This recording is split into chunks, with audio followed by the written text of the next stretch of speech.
is a presentation of the Championship Racing Network. Drivers, start your engines. Pull those belts down tight one more time, warm up those tires, hit your marks, and let's go racing, boys and girls. NASCAR, Indycar, Formula One, Formula E, and NHRA Racing Talk. This is the Championship Racing Network. Now here is your host, Steve West and Matt Nicholson, with producer John Myers. Wow. Talk about having to get back into the swing of things. Actually, not really.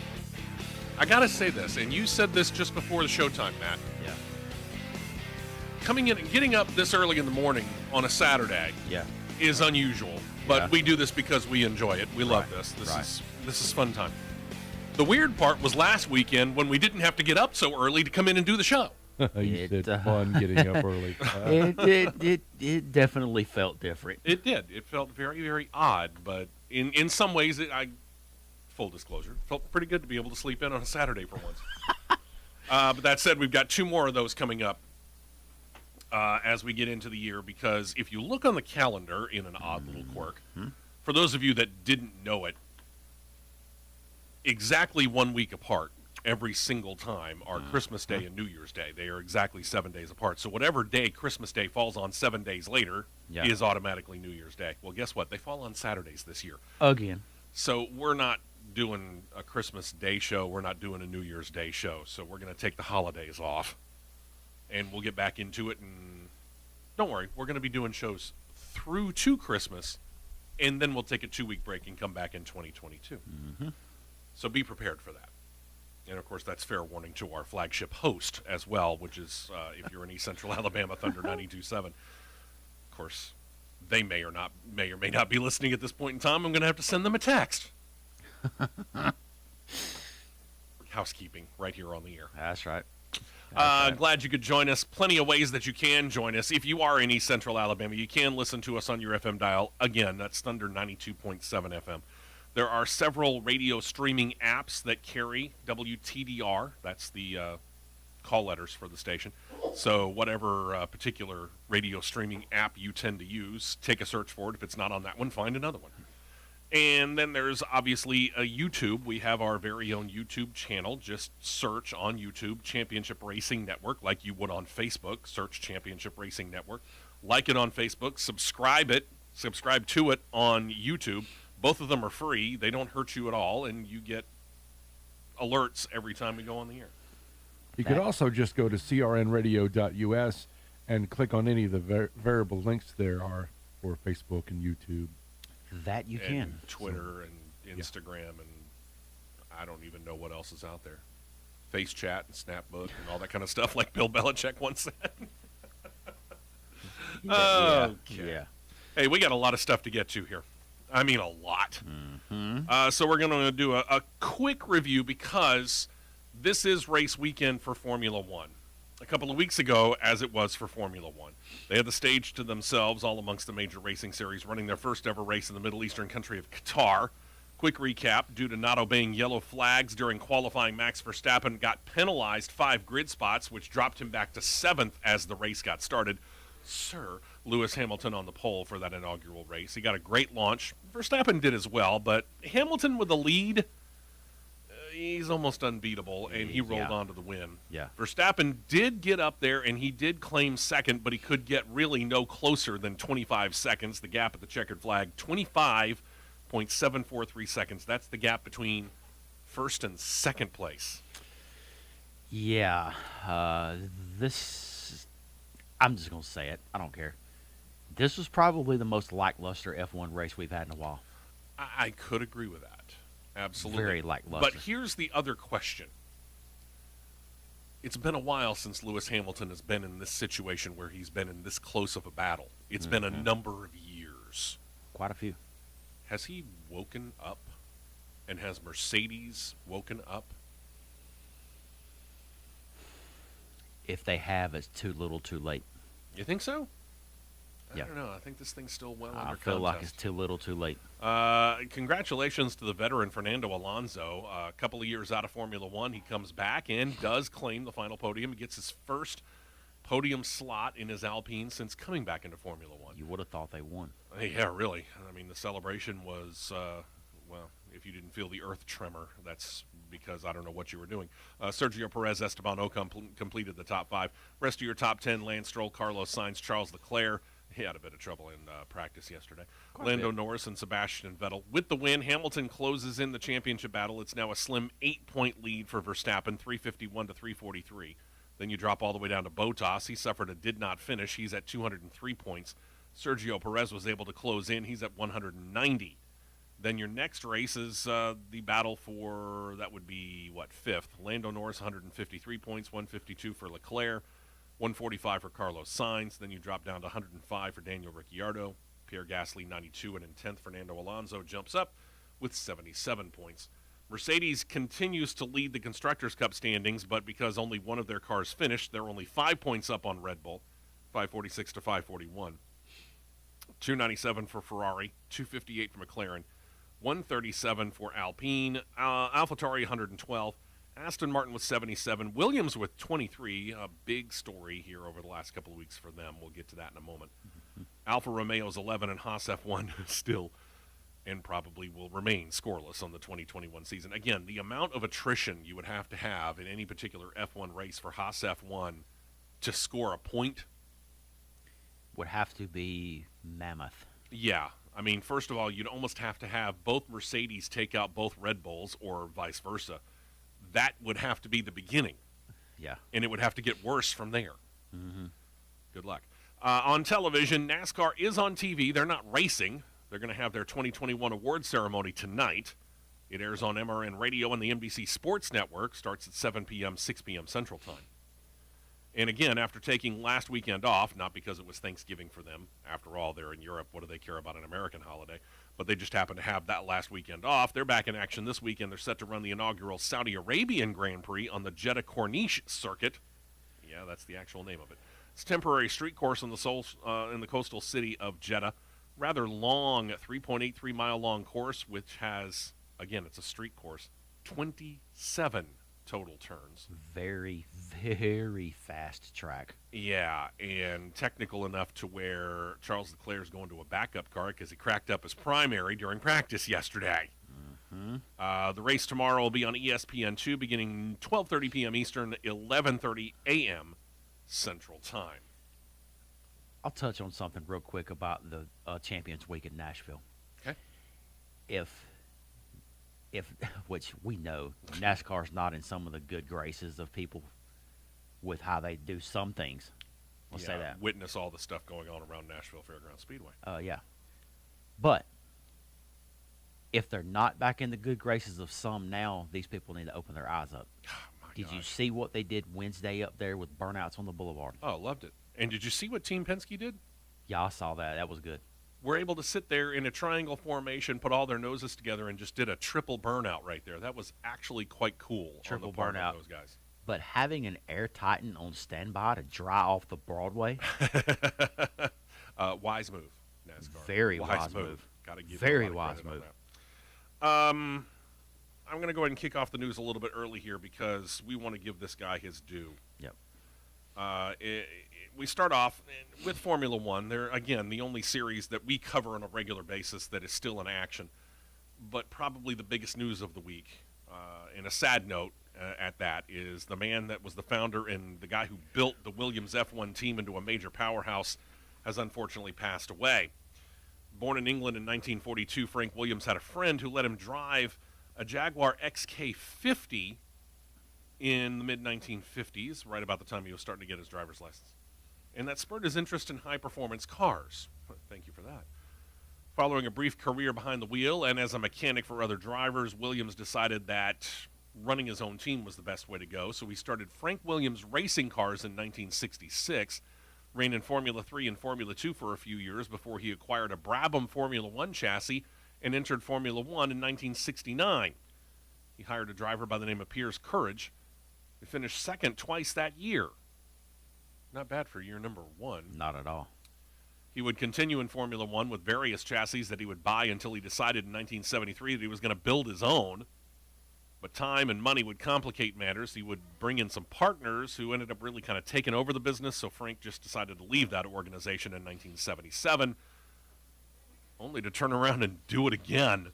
He started the Williams Grand Prix engineering operation and working out of an old carpet warehouse building in Britain. He was bright enough to hire a driver who you might have heard of if you remember the Formula One film Rush from Ron Howard. Clay Regazzoni? Yeah, He hired Clay. Clay got Williams' first win in the 1979 British Grand Prix, but it was another driver, Australian Alan Jones, who claimed the team's first driver's title the very next year, 1980. That's when they also won their first Constructors' Cup. That's when the powerhouse time began. From 1981 through 1997, Williams was the team to beat most of those years.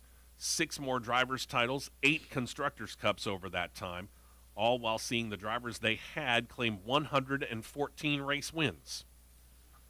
But in 1994, with legendary driver Ayrton Senna driving one of his cars, Senna was killed in a crash at Imola. Frank Williams, you may not have known this, was charged with manslaughter in relation to Senna's death, but after a lot of legal wrangling and several years, he was acquitted on that. That's the first time I think I've ever heard of an owner being implicated in the death of a driver during a racing incident. Well, nothing with F1 would surprise me, and I'll say that very, very loosely. I don't think that's a Formula One thing, though. I think that's an Italian thing. You stop and think about it. But again, I've never heard of that. I haven't either. It may be an Italian thing, but saying that in the sense of anything that happens tied to F1, nothing surprises me. That's true. But since this one thing that we like to call common sense is a rare superpower, and anybody that possesses it is a superhuman. Yeah. Since it's irrelevant anymore, anybody with common sense knows that when you latch a 5-point harness, you are at your own risk. Oh, sure. So, And you know, we've talked about this. yeah. You know, since the death of Dale Earnhardt in NASCAR in 2001, we have been blessed not to have another death because NASCAR really concentrated on safety. Formula One kind of got into that. It was kind of spurred into motion after that death of Ayrton Senna, and it has continued. There have been deaths in Formula One since then. Right. But the amount of effort that they have put into safety for the drivers in these racing teams, unfortunately, it takes a name like a Dale Earnhardt, it takes a name like an Ayrton Senna to lose their life for these racing series to go, hey, we need to do something. It's unfortunate, but it's true. Yeah. You may not have known this. Ever since Senna's death at Imola, every single Williams chassis has had a small Senna logo on or near its front wing supports. I didn't know that. Yeah. I truly did not know that. I didn't either. It's cool, though. These are the fun things that you find out when you do research on people. By the way, every single Formula One team this week, not just Williams, but every other Formula One team will have a tribute to Frank Williams on their cars this weekend in Jeddah. Very cool. In 2012, Williams had announced he would be stepping down from the Williams board. He was turning things over to his daughter, Claire, but she could not revive the company. It actually saw it sink into the depths of Formula One to the point where she sold the team in 2020. When Frank Williams, up to that time, had been kind of the team principal emeritus, he then ended all of his involvement in the organization that he himself began. A car crash in France in 1986 had rendered Frank Williams a tetraplegic, meaning he lost control of his arms, legs, and torso, as he had suffered a spinal fracture between his 4th and 5th vertebrae in that crash. In 1991, his wife, Virginia, whom he married in 1967, had published an autobiographical book that was entitled Different Kind of Life. It described from her point of view the birth and growing pains of the Formula One team, the title years, and her experience with her noted husband's accident. She was diagnosed with cancer in 2010, passed away due to it in 2013. She was 66. Pardon me as I bang into the microphone. The same year of his fated crash, Williams, however, was awarded the Commander of the Order of the British Empire. So in 1999, for his contributions to motorsport, he was then knighted for the same thing. Hence, Sir Frank Williams. He was also in several motorsports-related halls of fame. November the 26th, Williams was taken to a hospital near his home in England where he stayed for 2 days until he passed away.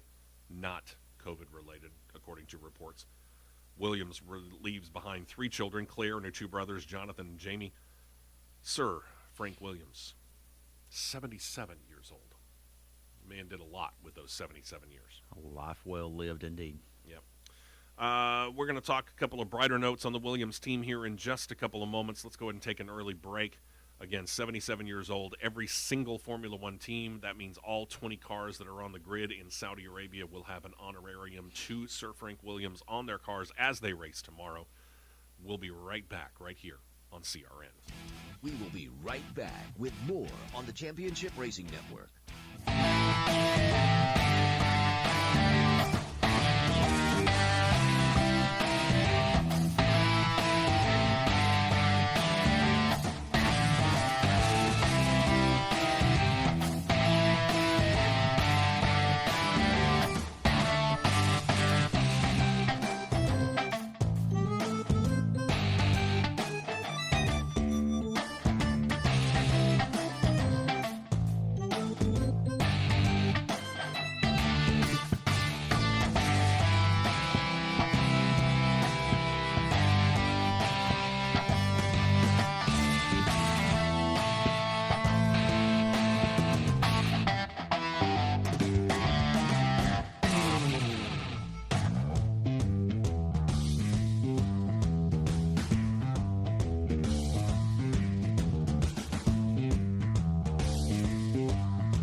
And 2 cans of fuel, and we're back to more racing action on the Championship Racing Network.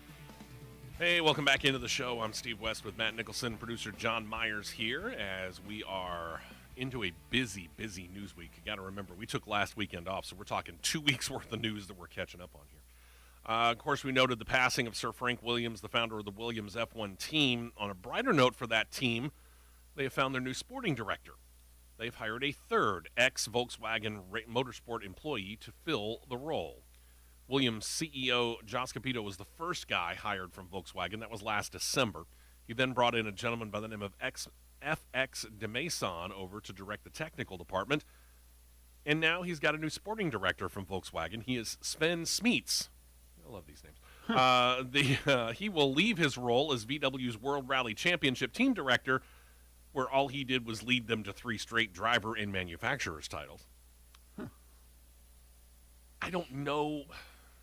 I assume that there's translation between World Rally Championship and Formula One. I mean, in as far as probably what Sven does. Yeah. I mean, he's the sporting director. Probably about the only thing I could see would be left and right turns. I guess we'll find out. I mean. But again, I got to give Williams a lot of credit. They know that they need help, and they are going out and they're getting it. Oh, yeah. Let's just hope for them. You got to give them credit for that for sure. Let's just hope for them it's the right people in the right places. Formula One has announced that they've come to terms with race promoters on the Spanish Grand Prix and have extended the deal to keep the race at the Circuit de Barcelona de Catalunya through at least 2026. In the deal, there are improvements that are slated to be made to the facility, none of which were detailed, but they're slated to be completed before the 2022 race is scheduled to run. By the way, that'll happen May 22nd, so that tells me that we're not talking about a repave. That's a good thing. Again, exactly what the improvements are slated to be, I don't know. Yeah. I guess aging facilities probably is a situation, but I don't know that for 100% certainty. Probably, I mean... Because I was trying to remember when this track was built. It was, I want to say, mid to late 90s? I think so. I don't know why the year 1996 sticks out to me, but that may be wrong. Either way, when a team is a winning organization, all of the teams that are competing against them tend to hire people within that winning organization, hoping that it will change their fortunes. For example, you live here in Alabama, you know about Alabama and Auburn. You've seen how many people Nick Saban has hired to his coaching staff and then sees walk away and go get coaching opportunities. It's kind of like that. Sometimes it works, sometimes it doesn't. For example, Aston Martin, they pulled, or have pulled, Eric Blandon from Mercedes. It seemed like a no-brainer anyway. Blandon's been Mercedes' chief aerodynamics officer from 2011 through this season. Rather successful run. Before that, he was working for Ferrari and Red Bull. This marks now the third time this year that Aston Martin has poached somebody from another team. This follows their hiring of ex-Red Bull Aero chief Dan Fallows and Luca Ferbato from Alfa Romeo, as he will become their new engineering director. Okay, go for it. By the way, Aston Martin has also begun work, digging in other words.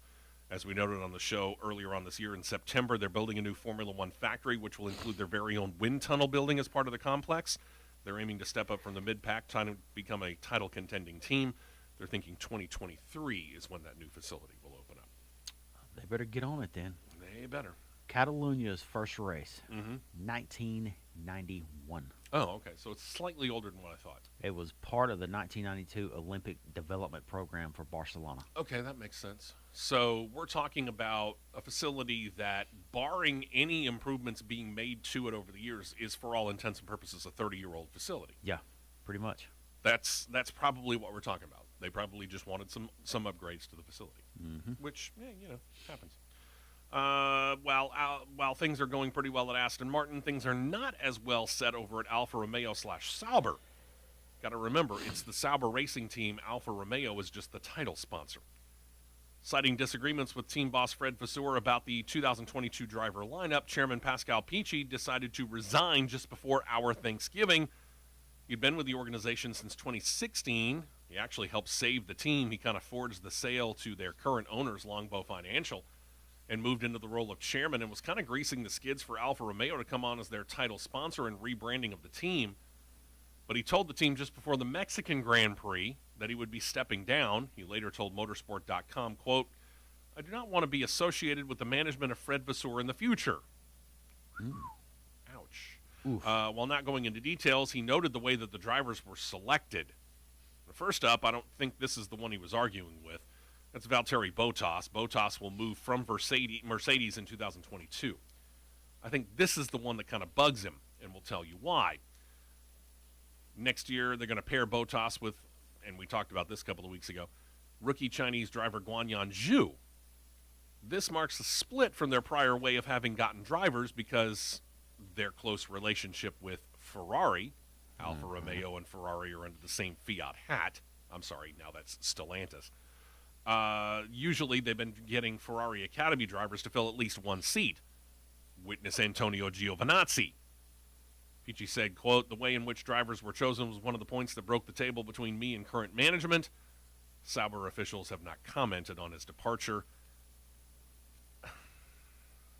There's burning bridges and then there are nuking bridges. I kind of think this bridge got nuked. And the problem is that Formula One, again, it's only 10 teams. True. It's a very tight-knit community. I don't care how hard or how severe the rivalries are between this team and that team. It's a very small community. You go nuking bridges, you kind of start to get a reputation, which makes it a little more difficult for you to get a job in the future. I'm not sure if you would call this one nuke. You probably would call this a combination of nuking and throwing an atomic bomb at it. Maybe dropping Let's just throw a hydrogen and an H-bomb and an A-bomb at it. Yeah, H-bomb. We're just going to make sure of it. H-bomb and an A-bomb dropped by the Ferrari plane. Yeah. I guess, or whatever. So, if he's going to come across there, I mean, I would think that his loyalty, talking about their connections to the Ferrari Driver Academy drivers, might be able to save him by getting a job at Ferrari, but I'm not going to guarantee it. I'm not sure that I would either. Can't guarantee that. Yeah. Haas F1 has had a very highly disappointing 2021. So for 2022, their primary sponsor, which is the Russian oil company Uralkali, and its CEO, Dmitry Mazepin, who's the father of Haas F1 driver Nikita, is proposing, this hasn't been accepted yet, but is proposing an incentive plan to try and keep the good employees in the fold, hoping that the stability and the new rules and regulations that coming in 2022 will lead a resurgence of that American-owned team. Again, he isn't changing the terms of his sponsorship deal. He's just proposing an incentive plan, he added. But he said he would work with, if they're willing to do this, owner Gene Haas and team boss Gunther Steiner in order to set up financial incentives that'll be aimed at keeping the band together, so to speak. Mazepin said, quote, "The existing contract is what we have, but for next year we are proposing an additional agreement voluntarily to incentivize staff members to stay, to be involved more, and to understand that it is difficult to service the cars during 23 races and fly to 23 different countries." I got something for them in a minute. The human factor is very important here, and that's why we want to increase staff motivation together with the team. We as sponsors want to be part of the team. I would hope you would be. Yeah, no kidding. I mean, he's got a point. You're talking about 23 races, 23 different countries over the course of a year where pretty much you know that the best that you can hope for is to not finish last. True. That's got to wear on the men and women who are busting their butts trying to get these cars ready, knowing that these cars are totally outclassed. I don't think I can say anything any different because that's a spot-on way to say it. They're more than outclassed this year. Now, that being said, and we didn't go into detail on this because this isn't a series that we cover, but Tony Stewart's got a dirt race series called the All-Star Circuit of Champions. I was going to say Race of Champions, and I knew it was wrong. All-Star Circuit of Champions. They just came out with their schedule for 2022. Did you see this? I have not, but I will. Their schedule will cover about a dozen states next year and 56 races. 2022 ASCOC schedule release. Champion to receive $80,000. Not a bad paycheck. Okay. 56 races. Starts at Speed Weeks in Florida. Yes. No.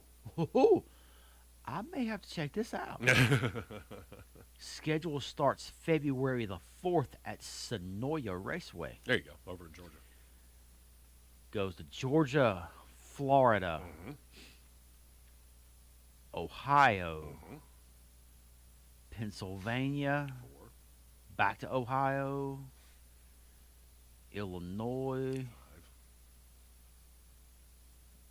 Wilmot's in North Dakota. 6. Plymouth, I think, is Illinois. No, it's South Dakota. 7. Okay. Port Royal, that's in Pennsylvania. Atomic. Ohio Speed Week. Okay, there's Missouri. There's 8, Iowa. 9, Arkansas. 10, New York. 11. All right, I'm missing one. Lincoln's, Illinois. Lincoln, Illinois, or Nebraska? Lincoln Speedway's Illinois. Okay. I think Angel Park is Maryland. Okay, that might be 11. I think Angel Park's Maryland. Like I said, it's about a dozen, Oh, yeah.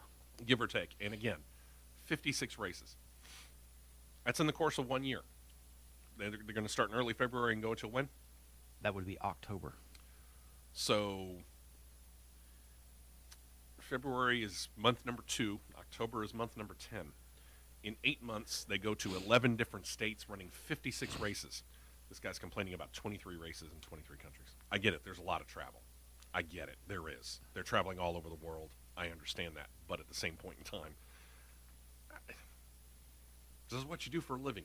That's what you chose. I got you one even better. Okay. World of Outlaws. Oh, gosh, yeah. They tend to pack in a year, don't they? They run 80. Mm-hmm. 8-0. Now, that being said, they're running multiple races at the same track on a weekend. But that's not the point. That's a lot of racing, boys and girls. One more note when it comes to this, and we noted this last week on the show. The American team in the 2021 Race of Champions is going to be now Indycar driver, former NASCAR driver Jimmy Johnson, teaming up with Travis Pastrana. The German team has been confirmed. Longtime ROC competitor and Formula One driver Sebastian Vettel's come back. They're pairing him with Haas F1 rookie driver Mick Schumacher. This is the second time that pair will be put together. The U.S. team, again, Johnson and Pastrana back in 2013. Schumacher and Vettel paired in this event in 2019. Finland has their lineup as well. F1 driver Valtteri Bottas and a former F1 driver, and I think he's a World Rallycross driver now, Mika Hakkinen, going to be there as well. So that is going to be an interesting lineup, and it's not complete yet. No. Netherlands probably will be there. I'm thinking Max Verstappen. Probably. Britain hasn't said who they're going to be putting in. We got a ways to go before this is figured out. We got until February anyway. As we make the switch between Formula One and Ferrari, there is a crossover here because we're talking about McLaren racing. Only days after having fending off reports that they were being sold to the VW Group, we talked about that 2 weeks ago here on the show. Rumors from one particular quote-unquote motorsports website, I use that term loosely, said that they were being sold to the VW Group. They put out a statement that categorically denied that. And now they're stating that they're not only all in on Formula One, but they are all in on the NTT Data IndyCar series as well. Monday of this week, they confirmed that they have completed the agreement, which means that they will acquire the majority stake in what is now known, or what was known in 2021 during the racing season as Arrow McLaren Racing SP. And by the end of the calendar year, they will, after all is complete, again, own 75% of the operation. The new band, so to speak, will be run by a 5-person board consisting of 3 McLaren Racing employees, which have not yet been named, along with Sam Schmidt and Rick Peterson. That's the SP part of the slightly renamed Arrow McLaren SP operation. Financial terms of the deal were not disclosed, but most of the 2021 details are expected to continue into 2022. Chevy engines and the Young Drivers Pato Award and Felix Rosenquist are expected to be back. This is a team that stepped it up mightily in 2021. They did. If they just take an average step up in 2022, we saw what Pato Award did. Correct me if I'm wrong. 3rd in the final points? Yes. Easily a championship contender. They can be for sure. Then there's Andretti Autosport, who's trying to get back into their championship ways. Well, there is one champion in 2021 from Andretti Autosport, and that is their driver, Alexander Rossi, who claimed a class win in the prestigious Baja 1000 off-road race. So with the win, Rossi now stands alone as a winner of 3 rather prestigious races. He's won an Indy 500, he's now won a class in Baja 1000, and he's a class winner in the Rolex 24 Hours of Daytona. And he's the only driver to ever accomplish that. Rossi joined forces with Honda's off-road racing team drivers Jeff Proctor, Richard Glazak, and Steve Hengeveld, and they pushed their Honda Ridgeline pickup across the line in Class 7. Class 7 is for V6-powered race trucks. Rossi drove the anchor leg, drove some final 360 or so miles to get to the finish. Now remember, this is a situation where you're running off-road in a not totally enclosed-off race course. People just can tend to walk or drive their own personal cars through the race course at any given time. Yeah, and the next thing you look, oh, hey, there goes a truck jumping me. Yeah. You know. And you pray to God that it's not crashing into you. Yeah, true. On its landing. Very true. Then there's this move from A.J. Foyt Racing. And I'm not saying it's a bad move. Right. Let me make this perfectly clear. I'm not saying it's a bad move. But I saw somebody put into this situation stating that this may be the best signing A.J. Foyt Racing has ever made. And I'm kind of sitting here thinking to myself, is it? A.J. Foyt Racing has confirmed their 2022 driver lineup. They are going to bring back Dalton Kellett. He's going to drive the number 4 Chevy-powered entry. This marks his 3rd season in the series. Not surprising. Yeah, he started part-time in 2020, running the road and street courses, became full-time in 21. He's now the oldest and most experienced driver at Foyt. as the legendary number 14 has been turned over to heralded rookie Kyle Kirkwood. Now, we talked about Kirkwood. Kirkwood was given opportunities from Andretti Autosport and didn't quite make the cut, so they let him go seek out other opportunities. And I'm not saying anything about, this is a kid who went up through the ranks and stepped up from every single road to Indy ladder and won titles at every single level. In a quick manner. Yes, he did. But here's my question. This is a rather inexperienced driver at a team that is trying to build itself back up. Not going to say that's going to be the best move to start. Now, if Foyt's team develops itself quicker than the pace that we see it developing, it could be a great move for Kirkwood. It could be, yeah. Could absolutely. And could be a fantastic move for A.J. Foyt Racing. Sure. Fantastic move for Chevrolet. Also true. But I think at the end of the day, they're trying to put A.J. Foyt's team is trying to look at Andretti and go, you shouldn't have done that. Yeah. You should have kept him. Now the question is what can A.J. Foyt Racing do with him? That's the big question. It's a huge question, and I'll tell you this right now. We've got our all-time favorites in all these different series. We went over this, I don't know, might have even been a little bit more than a year ago. And we talked about our all-time favorite drivers in NASCAR, Indycar, Formula One. Basically, you pick it. We picked it. Yeah. And I've said this. When it comes to Indycar, my all-time favorite driver is A.J. Foyt. And I'm rooting for A.J. Foyt. I'm rooting for A.J. Foyt and his team. I want them, and quite frankly, IndyCar needs a name like Foyt to be at or near the top. It creates great press for them. I think Kyle Kirkwood is probably a very, if raw, talented driver. He doesn't have the mentor, with all due respect, in Dalton Kellett. I haven't seen enough out of Dalton Kellett to sit there and go, this is the guy that not only is going to help pull A.J. Foyt Racing back into prominence, but is going to be able to be the mentor that Kyle Kirkwood needs. Agreed. Fully agreed. And when I look at the performance of what Dalton Kellett had in 2021, highly inconsistent, which you would expect from, for all intents and purposes, a rookie, first full season. But I didn't see the growth that I needed to see from a Dalton Kellett to think that he can be the leader of the A.J. Foyt Racing duo. How much can you lean on the rookie to be the leader of your racing team? Some rookies have surprised me before. He could be one. We'll find out. True. Very, very soon. When we come back, we've talked about the interest in joining specific series. NASCAR is one of them. We'll get back to that later. IndyCar is most certainly another. Next year, we're talking about 27 or 28 full-time entries into almost, if not, every single race, not including the Indy 500, which, by the way, that may have a record number of entries as well. You have 33 as a general rule, which means part-time or even one-off entries. We're talking about full-time, planning to run every single race in the 2022 schedule. It's either 27 or 28, depending on which number you believe. So what about qualifying? Yeah. IndyCar President Jay Fry recently talked to Racer.com about it.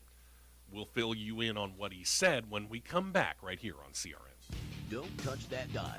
The Championship Racing Network will be right back.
and back out to the track for more action on the Championship Racing Network. Hey, welcome back into the show. Appreciate you checking us out. We're talking open wheel racing here to begin this particular show. We started off with Formula One, moved over into IndyCar, and we mentioned just before the break, if you're just now joining us, first of all, where you been? We've been on the air for like 40 minutes. Second of all, we're talking, 45? Okay, thank you. I'm not looking straight at a clock. Producer John is. Second of all, we just mentioned the fact that there's been a lot of interest in joining in several series. There's been talk about this mythical 11th team maybe coming into Formula One. Nothing really concrete there.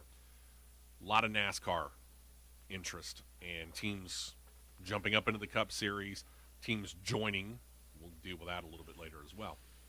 Same thing for IndyCar, to the point where next year it seems like we probably will have 27 full-time cars. There's the chance that we might have 28. So series officials are reportedly looking at changing up the qualifying format that we have gotten used to in IndyCar because, again, they're getting more and more entries. We'll have a record number of full-time cars in 2022. That, according to IndyCar President Jay Fry in his conversation with Racer.com, is not the problem. He said this, quote, an increased car count is a great problem to have. But then he kind of cautioned it by saying this, how do we manage that? What does it look like? In knockout qualifying, where sometimes it's too busy with cars on the track, maybe there's a way to have the same amount of cars on the track all the time. So he started to flesh out this idea of knockout qualifying in real time, said this, quote, so say there are 27 cars, you would have 9 cars go out, 3 cars advance. You have 9 more cars, 3 cars advance there, and then the last session where 3 cars advance. So instead of having a fast 6, you have a fast 9.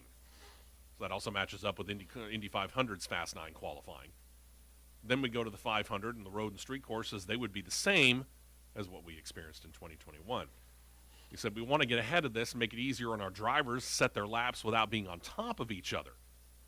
But since this was something that he had just fleshed out literally during the interview, he admitted he hasn't even brought it to the teams. Quote, we'll run something like this by the drivers because they'll have a different perspective on it, see what they say, then come back, create the process and the procedures so it's very clear, and then we'll send it out again and say, okay, this is the final procedure we're going to use.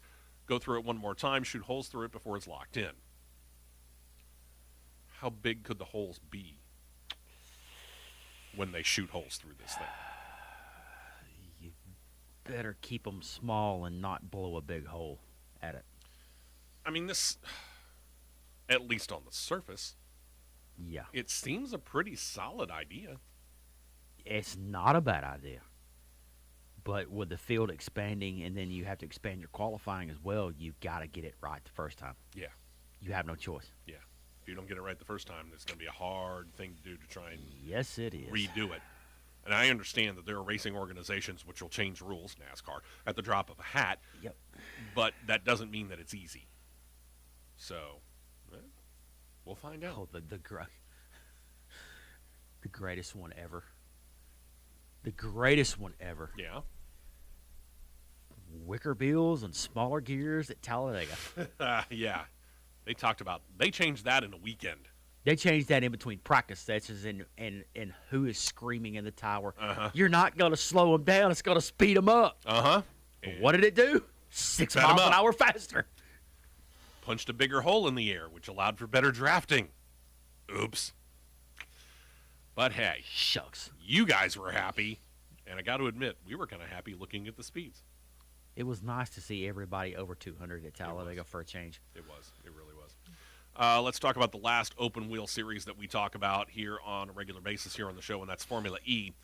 The Avalanche Andretti Formula E operation, that's what their name will be going into 2022, now has an American driver competing for them as they have tapped Oliver Askew. He becomes the first American driver in the series' relatively short history, set to pair with Brit Jake Dennis next year.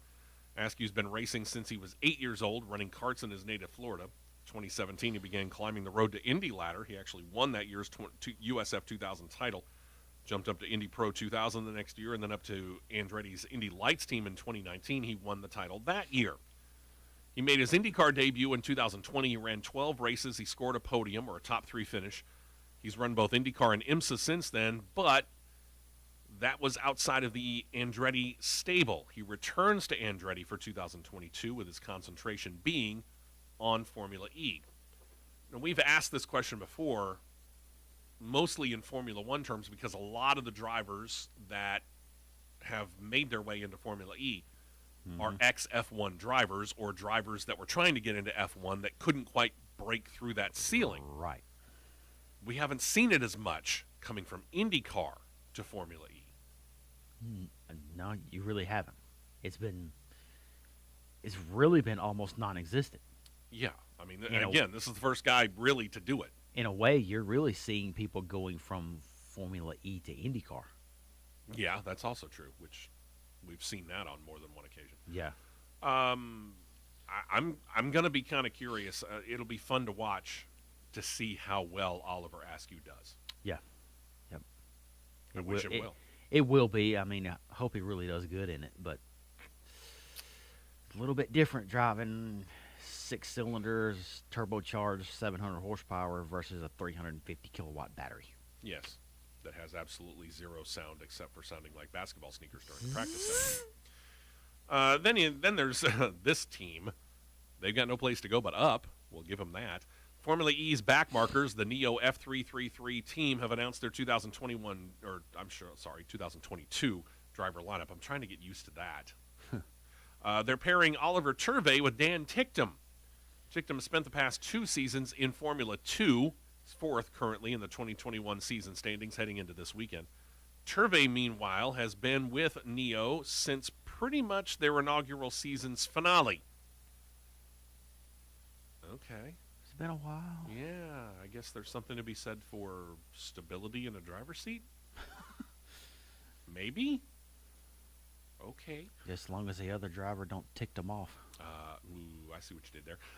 They have a new management team in place as well. Alex Swee is being named as the new team principal. He has worked with the team since 2016, first as a consultant, worked his way up through the ranks. He'll be joined by deputy team principal Russell O'Hagan, who has 20 years in motorsports, mostly as an engineer. The other hires have also been announced in an effort to change their fortune as the low team on the Formula E totem pole. Turvey knows the ins and outs in the hallways of Neo F333, which might not necessarily be the best thing.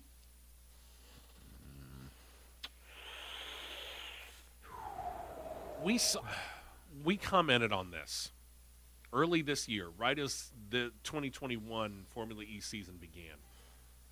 The Neo team actually kind of came out of the gates real strong. Yeah. I want to say better part of half a dozen top 10 finishes over the first handful of races. And then, poof, disappeared. Can't have that again. No. Can't have that again. If you're going to start strong, great. Starting strong, it don't matter how well you do at the beginning of the race.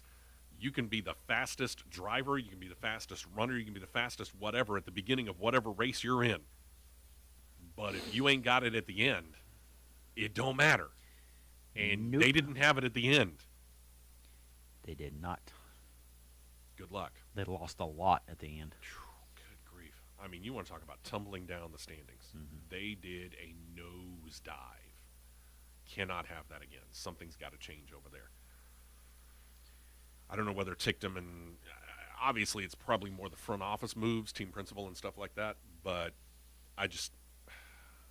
this may take a couple of years for them to rebound and get off the mat. We'll find out. If not longer. Maybe so. The FIA joined together with officials from Formula E and took the wraps officially off the Gen 3 racer, one that they say will be the world's most efficient race car. Among the stats, they mentioned that at least 40% of the energy used by the racers in the Gen 3 upcoming car during any particular event will be produced by regenerative braking during the race. Okay. This will also be the first Formula car with front and rear powertrains. This will double the regenerative energy storage capacity, which they claim will be up to 600 kilowatt hours. The brakes will be electronic, not hydraulic. The car itself is lighter, and also smaller than the Gen 2 Series racer it will replace, and it has more power. So if your biggest complaint has been lack of speed, that's about to be fixed. In a hurry. Uh-huh. Plus, they promise, for those of you that care, a net zero carbon footprint, making them the first racing series to get that, if it actually works out. They're seeking second life cycles for things like tires, broken parts, and batteries as well. I didn't get into the details on that because, wow, you want to talk about going off the deep end into details, which I'm just not going to do. The series recently finished this week their only one, off-season test session in Valencia, Spain. It was quite even throughout the sessions because it was spread over several teams. Sam Bird was the fastest in the opening test. Later that afternoon, the second in the series was led by Robin Freins. Stoffel Van Dorn was quickest on Tuesday. Then they took a day off to work on the cars on Wednesday, and on Thursday, final practice showed Eduardo Mortara quickest in final practice, so no repeats as far as quick driver of the day. And the teams represented by their respective drivers were Jaguar, Envision Virgin, DS Takeda, and finally Venturi Racing. And the good news is that the speeds got quicker each test session. Bird's fastest time in practice session number 1, 1:27.169. Eduardo Mortara's fast time in the final practice session, 1:25.763. I saw something somewhere to where these new cars could reach up to 200. If you get a long enough straightaway. Which won't happen. No, I mean, you consider these modified street courses that they're running on. Unless you take them to Jeddah and run a 10-lap heat race. Yeah, I mean, I think the longest street course that they run on is right about 2, maybe slightly over 2 miles long. Yeah. Yes. It doesn't really allow for you to get a long straightaway to be able to build up that much speed to be able to get up to 200 miles per hour. I mean, do you bring them to Indianapolis and run the Freedom E100?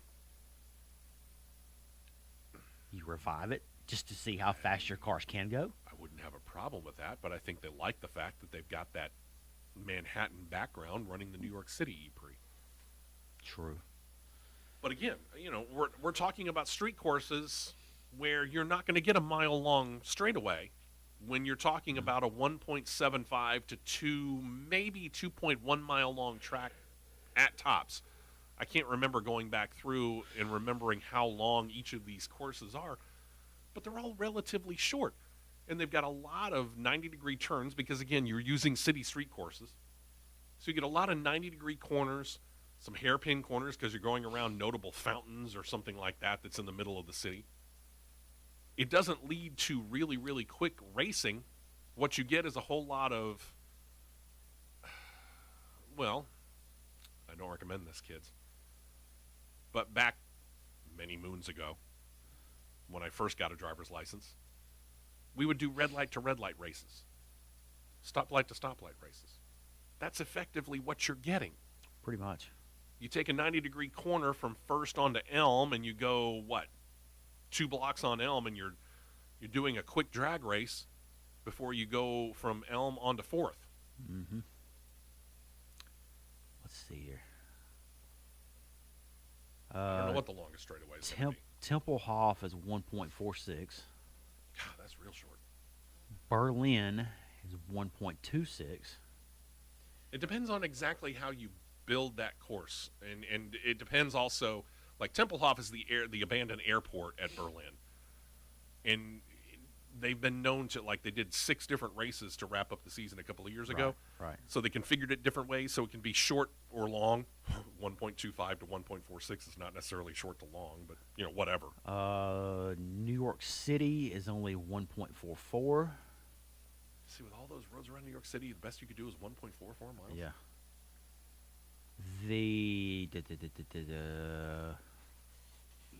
Yes, because the rest of the streets are under construction. Constantly. It's like Tennessee. It's the- like Tennessee interstates. Well, the Long Beach, where they ran Long Beach, That's true, too. E-Prix, 1.96. If they would go back to Long Beach. Yeah. Biscayne Bay in Miami is 1.35. So you're getting where we're going with this. You're not going to get a really long straightaway to find out what these cars can do in race trim. The Formula E circuit in Mexico City is 1.62. That might be one of the longest ones that they've got. Puebla in Mexico City. Yeah, which Puebla, Mexico, the drivers are praying they don't go back to. 2.09. Okay. Riyadh in Saudi Arabia is 1.55. In the UK at Battersea Park, 1.82. Okay. London, 1.4. Paris, 1.2. Wow. See where we're going with this? Hong Kong, 1.16. Good night. Yeah, very, very short courses. So with that being said, we're going to take a break. When we come back, hour number 2 will be concentrating on stock car racing. We'll kick off news with the Cup Series. We told you about this before. They're going to be in Nashville tonight. Cup Series award ceremony will be on television and on radio. Check your local listings for that. NBC Sports Network if you're watching it on television. They did figure out who the 2021 most popular driver is. It's a closer race than many people thought. And it's a shocker who won. Was it an upset? We'll let you know right after this. Hour number 1's in the books. Hour 2 next, right here on CRN. Stay right here for more on the Championship Racing Network.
Today being brought to you by our friends at Ox Foundation Solutions. You're in the Christmas shopping season. Do yourself a favor. Do a little shopping for your house as well, because you want to talk about an investment. This is probably the biggest investment you're ever going to make. If not, it is one of certainly the biggest investments you're ever going to make. We're talking about your house. And if it's got problems with the foundation, they're not going to fix themselves. It's only going to get worse. And this is where Ox Foundation Solutions comes in, and our good friend Michael Hart. You call him or you email him and set up an appointment at 205-362-6419 or use the email mike@oxfoundations.com. Set up the time. He'll be there on the day and the time that he says. And if he's got a problem, he'll call you and let you know in advance, I'm going to be a little late. Here's why. But he'll come out and at no cost and at no obligation to you, give you a written foundation assessment. The written foundation assessment either says, you ain't got nothing wrong with your house. That's not a quote. Or the written foundation assessment states, here's what's wrong with your foundation, and here's how much it's going to cost to fix it in an estimate. Now, we said this is no obligation to you. You can go and you can get a second opinion, or you could even go with a different company and say, here's what we were told. Will you fix it? But at the same point in time, why would you do that when we've got a way that you can get an extra 15% off the quote that Michael Hart just gave you? Use the promo code WEST, 15% off that promo, just because you heard about it right here on CRN. So whatever quote he gives you, mention the promo code WEST, tell him you heard about it on CRN, 15% off that total. What are you waiting for? Give your house and yourself a Christmas present to make sure that the house is set. 205-362-6419 or Mike at oxfoundations.com. You won't regret it. Tonight, the 2021 NASCAR season officially comes to an end with the awards ceremony that we told you about before. The thing about it is, on Thursday, the votes got tallied, and the 2021 Cup Series most popular driver is, for the fourth year in a row, Chase Elliott. We will say this, he beat out a hard challenge by 2021 Cup Series title winner Kyle Larson. Shocker. Told you. Yeah, not really. Told you. Also, this week, Elliott learned that one of his longtime sponsors, Hooters, has renewed their sponsorship deal with Hendrick Motorsports and the number 9 car. This will be a 3-year extension to the deal. This is a pairing that actually goes back to 2017. To this point, they've been on the hood for 3 races each year. Details in the new deal were not disclosed, so we don't know whether it remains at 3 or goes up. Now, I got to admit, they've had some pretty good-looking cars, though. Yeah, I'm sold on the black one. I agree. I'm sold on the black one. It's a sharp-looking car. We were talking about new teams coming in. One of the new teams for 2021 in the Cup Series was Live Fast Motorsports. It's co-owned by B.J. McLeod and a former Cup Series driver that Matt Nicholson knows pretty well now all of a sudden, Matt Tifft. We'll get back to that. Matt Tifft is all of 25 years old now, had to end his driving career due to a diagnosis of epilepsy. So he joined forces with McLeod and became an owner so that he could continue his involvement in racing. McLeod is the primary driver of that car. Tiff's effort has been noted by no less than Forbes magazine. He's been named one of the sports figures 30 under 30. The list features, quote, this is their words, not ours. The list features, quote, 600 of the brightest young entrepreneurs, leaders, and stars. And they named Matt Tifft as one of them. He's quietly, I will say he is quietly putting himself into that cat. He's quietly done it. Yeah. Let me rephrase that. He has quietly done it without trying to be in the limelight too much. Agreed. He's done it with calculated moves, been meticulous, and he's steadily building himself up into one of those solid entrepreneurs, just like Blake Cook did with Filter Time. So you say he's not a showboater? Right. He's not. He's very much not. Now, that being said, how is it that you suddenly became to know Matt Tifft?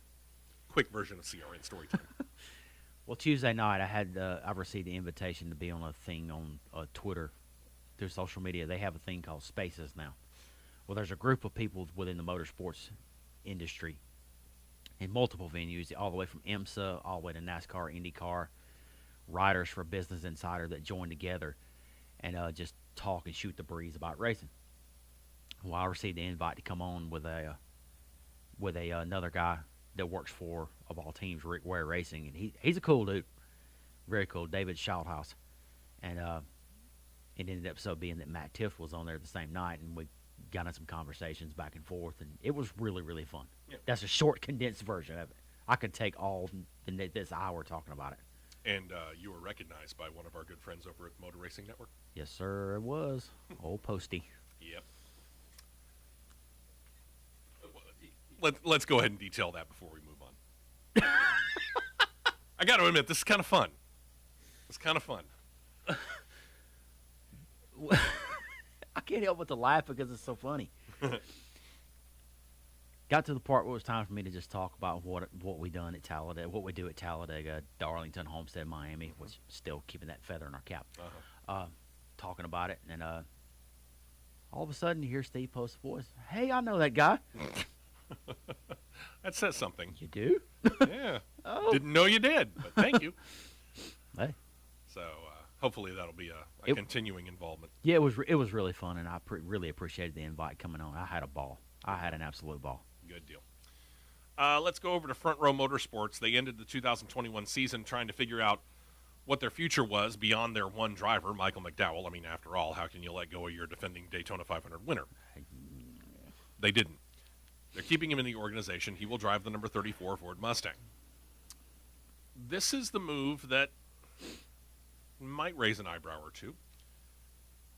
On the Cup Series side, driving the number 38 Ford Mustang is going to be 21-year-old Todd Gilliland. I'm going to let you finish. Because I've got a very bold statement I'm going to make about this. You're biting your tongue over there, I can tell. No, it's not in a bad way. It's a good way. Okay. Todd Gilliland was with Front Row Motorsports the past 2 years. He's been driving their Camping World Truck Series entry. He has made the playoffs each of those 2 years. Before that, driving for Kyle Busch Motorsports for 2 years.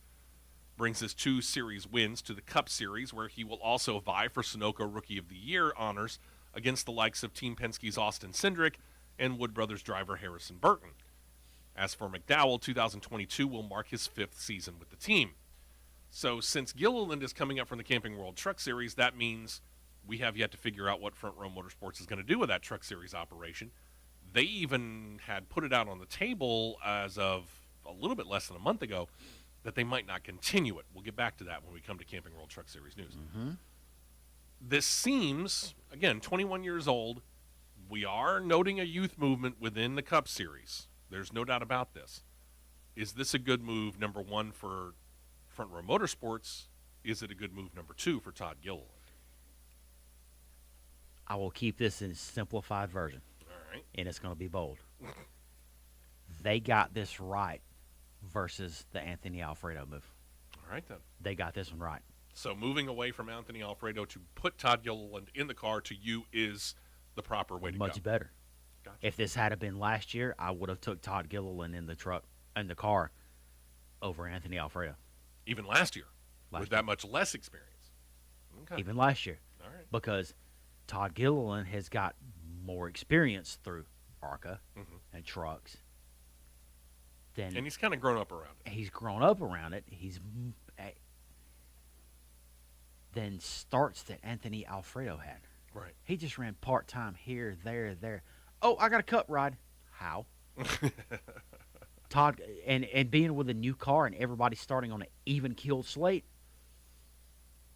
it's not a bad move. Gotcha. It's not a bad move at all. All right. Then you go to Team Penske. Team Penske, and I'm talking about this as a group, have announced an extension and expansion of their sponsorship deal with Menards Home Improvement Stores. Moving up to the number 2 with the aforementioned Cindric, they're also going to get hood time on the number 12 of Ryan Blaney. That continues that partnership there. They will continue a partnership on the number 21 Wood Brothers ride with incoming rookie Harrison Burton. It's a partnership between Penske and Menards that dates back to 2016. And you say, wait a minute, the number 21 is Wood Brothers. Got to remember, they're getting a whole lot of their stuff from Team Penske. It seems to me John Menard wanted to keep that money going now that the 22 Indycar is not in existence anymore, and it was primarily sponsored by Menards. So we're not going to have one Menards car full-time. We're going to have 2 Menards cars full-time. And for the love of humanity, please, in April and October of 2022, do not unload at Talladega Superspeedway with 3 Menards cars. Or if you do, make sure that more than the number separates the look between the 3. Because, wow. There better be Quaker State on the 21. I'm just using an example here. There better be Quaker State on the 21. There better be Jack Links on the 12. And there better be Menards and there better be Libman Wonder Mop on the 2 to where it's green, red, and black. We've seen this before. And I want to say, I can't remember whether it was Tony Stewart and Austin Dillon or who it was. It was Jamie McMurray and Martin Truex had identical Bass Pro Shops. I couldn't remember who the 2 drivers were, but I remember the 2 identical Bass Pro Shops. And you want to talk about having a bear of a time with them in turn 3 trying to tell the difference between the 2. Check that. It was not those. It was Jamie McMurray and Ryan Newman. Was it? Either way, I knew that there was a time when we had 2 identical looking Bass Pro. You want to talk about from where we were back then, which was right over the start-finish line, trying to tell the difference between those two cars as they were in turns 3 and 4, which is practically the other side of the track from where we were in the PA Tower. Yeah. That was a pain in the butt. There was another one. Who was it? They had real similar paint schemes, and you had to look at the roof just to identify who was who, because they changed the color of the roof number. Yeah. It was Good grief. It was I'm trying to remember the sponsor. Jamie McMurray and Austin Dillon. They Is that both a had Bass Bass Pro Shops. I'm noticing a trend, Bass Pro Shops. Yeah. Demand different paint schemes, Bass Pro Shops. Yeah. Speaking of sponsors, Richard Petty Motorsports. Congratulations to them. They signed a new sponsor for the legendary number 43 and their young driver, Eric Jones. Focus Factor signed on to be a primary sponsor of the car for 26 races next year. It's a multi-year deal as well. Good for them. Focus Factor is a brain health supplement industry leader. Read into that what you will. Marking their first foray into NASCAR racing sponsorship, and their first time on the hood will be in the upcoming Busch Clash. Thing about it is, that was the week of Thanksgiving. Then we got even bigger news from the Petty organization. They sold this week as Richard Petty Motorsports and GMS Racing came together and announced that RPM is selling a majority interest in that organization to Maury Gallagher to run under the GMS banner.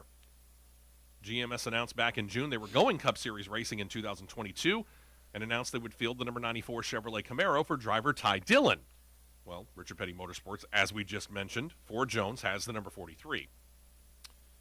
The cost for the team and their, very important to note here, 2 charters, a cool $19.1 million. Well, that's just selling 2 Airbus A320s out of Allegiant Airlines, probably, at least. But a wise move, because again, he gets the 2 charters, which one of them stays with the 43. The other one comes back into the fold and means that the number 94 is now guaranteed to start every race this year.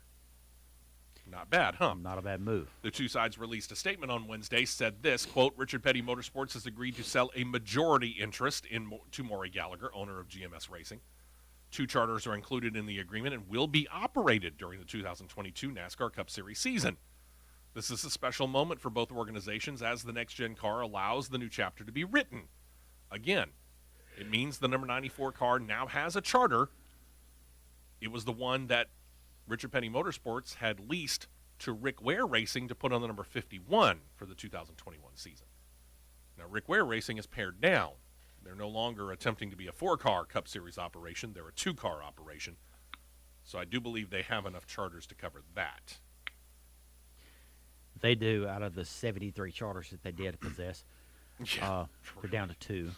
So, now, and we've been talking about cost of charters here on the show.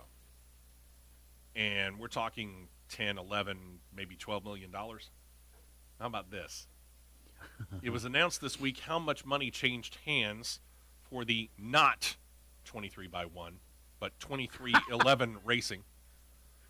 We just can't get over that. I'm sorry, that's a running joke. I don't care how long. And he's no longer with the ABC affiliate in Birmingham, so I am going to call him out, Patrick. pretty good. But yeah, I'm sorry. That's going to be the running joke from now on the show. Got to be. 23x1 Racing. 2311 Racing. We now know how much money changed hands for them to acquire the old Starcom Racing charter.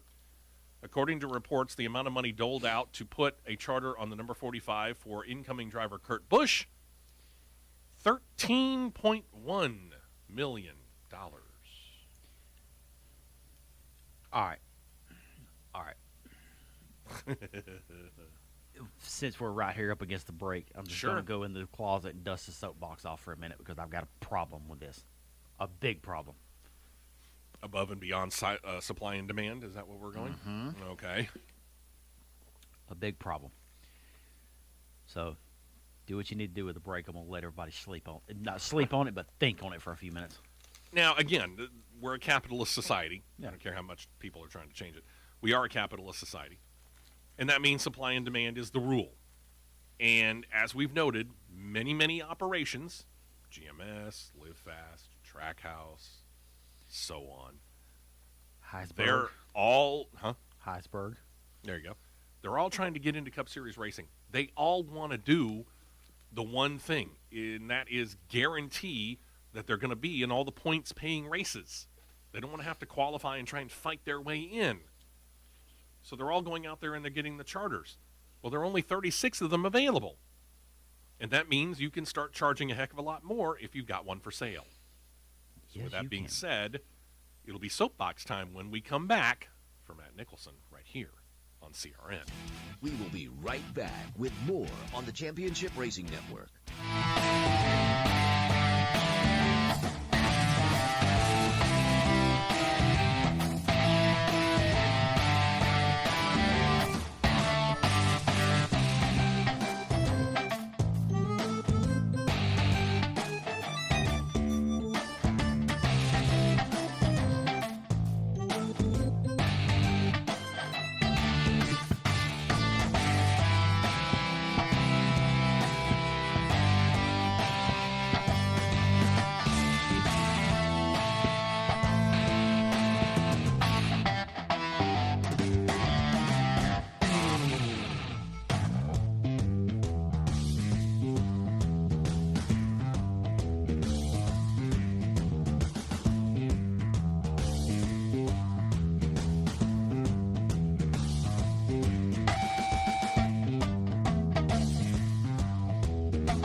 On the Championship Racing Network.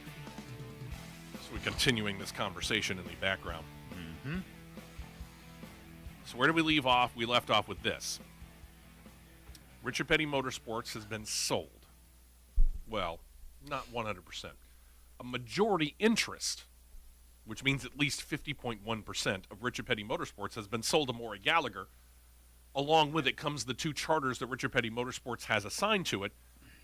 One stays on the 43, the other goes to the number 94 for Ty Dillon in the 2022 season. And then right on the heels of that, we talked about 2311 Racing getting the old Starcom Racing charter, which Denny Hamlin reportedly doled out some $13.1 million for. Mm-hmm. So what's the better deal?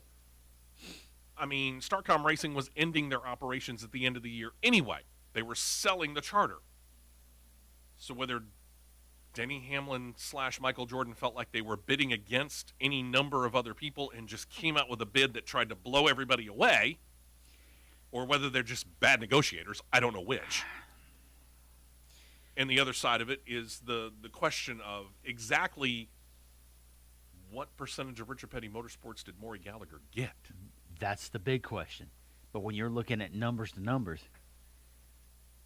Starcom charter, $13.1 million, and the owners and the team principals of Starcom are sitting there going, "We got you, buddy. Thank you. Yeah, we got you." Merry Christmas to us.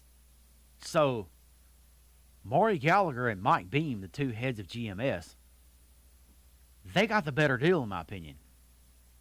Because you're telling me right here, if you're looking at price-wise of charters, you're telling me that the Starcom charter is nearly as valuable as the RPM charter? You're getting two charters and controlling interest of the team for 19.1. Yeah. And even if you just took it as just the two charters themselves, that's $9.55 million per Right. versus $13.1 million. And Matt Collick paid $10 million apiece for two charters to get for his two Collick Cup cars. Yeah. Starcom charter $13.1 million. You can't tell me that Starcom charter value is just as valuable as an RPM charter. You tell me it's that much more valuable? I said you can't tell me Yeah. that it's much more that much more. You know, and here's the other thing. The reason why Starcom is selling and ending it, and we talked about this a couple of weeks ago, Yeah.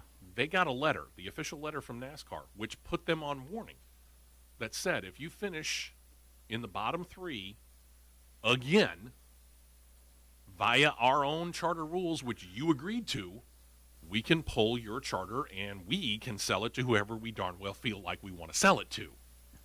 They saw the writing on the wall. There's two of them right there. Starcom saw the writing on the wall. Yeah. They knew they had to sell it, and they were still able to get $13.1 million. Yeah. That paid off a lot for them, I guarantee you. Yeah. Everybody at Starcom who was let go is going to have a very Merry Christmas. I do believe. Then there's another new team from 2021 where Trackhouse Racing came in, and they made a surprise move midway through the 2021 season, announcing that they had acquired Chip Ganassi Racing, leaving Ganassi to end his involvement with NASCAR as of the end of 2021's year.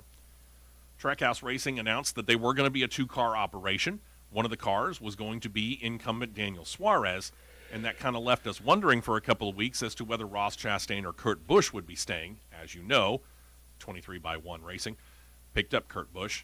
It's Ross Chastain staying with Trackhouse Racing. He will move to the number 1 car.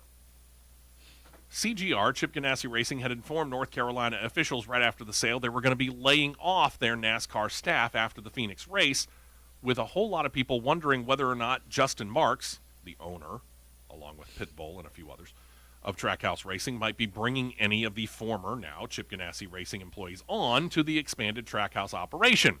He brought a few. He brought quite a few of them in. He brought most of them actually in. Estimates are that 115 of the former Chip Ganassi Racing 130 employees have been hired. Nicely done. Very good. Very cool, very cool. I don't think it'll take too long for the other 15 employees to find work if they want to stay in the NASCAR ranks. No.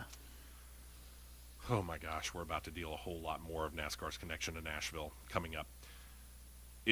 Here's the thing, it just continues to grow. But sticking with Trackhouse Racing, here's another sign of this connection between NASCAR and Nashville. Sponsor for Suarez and Trackhouse Racing is a place that, if you know anything about Nashville and the bars along Broadway, Yep. you've heard of Tootsie's Orchid Lounge. Arguably the most iconic bar in the world. So many notable acts have been, for lack of a better term, discovered by playing at Tootsie's Orchid Lounge. Absolutely. They sponsored Suarez in the 2021 NASCAR Super Speedway race. Next year, that expands out to 6 races, including the famed Daytona 500. And we'll get to see them at both races right here in our own backyard at Talladega, along with both Bristol races, dirt and asphalt, and back at Nashville. Justin Marks, the primary owner of the team, says he wants to relocate his team's main operations before the 2023 season starts to the Nashville area. There's two things on this one right here. One, and I can't actually believe I'm saying this. I saw the car, the Tootsie scheme on the Gen 7. I've seen it. It looks really good, in my opinion. It will stand out. It looks really good. It is a light purple. And this brings about probably, arguably, the greatest fire suit I've ever seen. Alpine Stars designed Daniel Suarez's fire suit to where it looks like the bottom of the fire suit looks like he's wearing cowboy boots. Yeah, it does. It's sharp, in my opinion. It really is. It's imaginative. I got to give him credit. But with now the Gen 7, next gen, I'm going to call it Gen 7. Sure. with them being a vendor-based source, and it's easier to ship parts, I'm not so certain you're going to see Charlotte be the main hub anymore. You're going to see teams start branching out to different cities. They can. Regionalize in different cities. Yeah. Because if you think about it, I mean, Charlotte's got a lot of things going for it, and going through it, for that matter. Notably, the number of interstates, I-77, I-85, I-20, I-40, I'm sorry. And I guess there's 26. 40, 26, 77, 85, 485. Okay. Bingo. Well, that being said, don't underestimate Nashville on this. No. 65 is a main north-south corridor, and guess where 40 goes through? Oh, that's right. It goes through Nashville. Yeah. Nashville's in a really good position to be, you can easily get to pretty much anywhere you want to go. And then some. Plus, like Charlotte, their airport is a major hub for an airline. Southwest. Things that point to good things for Nashville. Yeah, it's you're going to start seeing owners start regionalizing things more, in my opinion. You're right. I think you're right. Another team owner has officially settled down. If you had a major crush on Stewart Haas Racing co-owner Tony Stewart, You're out of luck. he's off the market. He and his his 2021 girlfriend, NHRA pilot Leah Pruitt, they officially got married November the 22nd in a ceremony in Los Cabos. Smoke has had success on almost every racing venture he's ever been involved in, whether it's been driving to team or track ownership, or series ownership for that matter. And for 2022, he expands that out. His Tony Stewart Racing, separate from Stewart Haas Racing, goes into NHRA ownership. We'll get back to that in a little bit, with Pruitt as one of his drivers, likely in alliance with Don Schumacher Racing. There's more links to that coming. Let's also get back to the Busch Clash here. We've talked about this on several occasions. They're heading to SoCal, Southern California, and the famed LA Coliseum for an odd, and I do mean odd, short track race that'll kick off the 2022 year. Fox Sports has announced they're going to put the race on the main network, not on their cable channel. That is a shocker. Maybe not, but it is going to be an all-day experience, because they're doing all the heat races and your last chance races and then the Busch Clash, which means coverage will start at 2 p.m. Eastern, 1 p.m. Central Time, and go all into the evening. I mean, That is a shocker. That is the shocking part of it. I do agree. let's make it an all-day festival. Let's get the Rams and the Chargers to play an exhibition game in the middle of LA Coliseum while we got cars practicing. Sure, why not? I mean, yeah, let's go for it. Watch out for the holler. Yep. In the Xfinity Series, 2021 Xfinity Series Rookie of the Year honors went to, this is about as big a shock as Chase Elliott getting it, Justin Allgaier, who marks his third consecutive year to win the fan vote. There. Congratulations. The week of Thanksgiving, not really a good one for Birmingham native Mike Harmon and his racing operation. He was informed by NASCAR he has been docked 75 owner points, and his crew chief Ryan Bell fined $50,000 and suspended for the first 6 races of 2022 when pictures surfaced of the number 74 car riding around Rockingham Speedway, with NASCAR claiming that it broke their testing rules. We'll get into that here in just a second. Harmon has said he will appeal the ruling. He told media that, yes, he did indeed drive the 74 around the Rockingham Speedway during the November 13th, quote, Motor Fest at Thunder Valley event. This is an event that showcased vintage and current stock cars and allowed them to take, keyword here, exhibition laps around the track. Exhibition laps versus testing. Major difference. Exhibition laps would tell you they went about what speed? I'm going to say low end, 90, high end, 120. I might even be willing to go a little lower.